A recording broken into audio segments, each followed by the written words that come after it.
Hayat mənə xeyli verib bir zülüm, mənə məndən artıq olan sevgilim. Hansısa bir xəstəlik ucbatından köçüb getdi firavan həyatımdan. Cavan yaşda dəyişdi dünyasını, həyat tamam bitirdi mənasını. Dözə bilmədim bu dərdə əzaba, adət elədim içkiyə şəraba.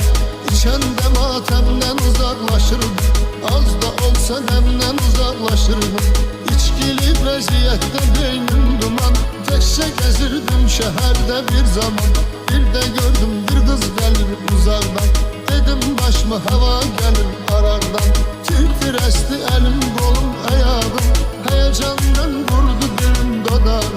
Bu qız mənim istədiyim qız idi, parlayıb nakam sönən ulduz idi. Gör neçə ildir ki məzardır yeri, o yerdən heç kim qayıtmayıb geri. Baxışlarından özdə çaşırdı, mən düşünürdüm, o uzaqlaşırdı. Aram gedib mən ona çatdım, çatır əllərindən əvəzlə tuttum. Diqqət ilə üstünə saldım nəzər, birdən-birə boğdu məni qəm-kədər.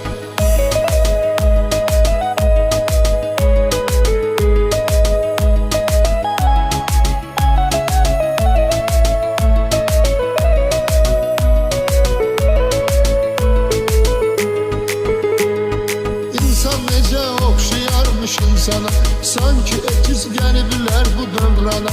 Həmən qaşdı gözdü, həmən gözəldi, əlini əlimdən çəkib dilə gəldi. Səsi titrəyə danışdı, qorxa nə lazımdır soruşdu. Ayıldım, utandım özümdən, bir ixtiyar yaş süzüldü gözümdən. Peşman olub üzür xaqlıq eylədim, xanım məni bağışlayın söylədim. Mənsiz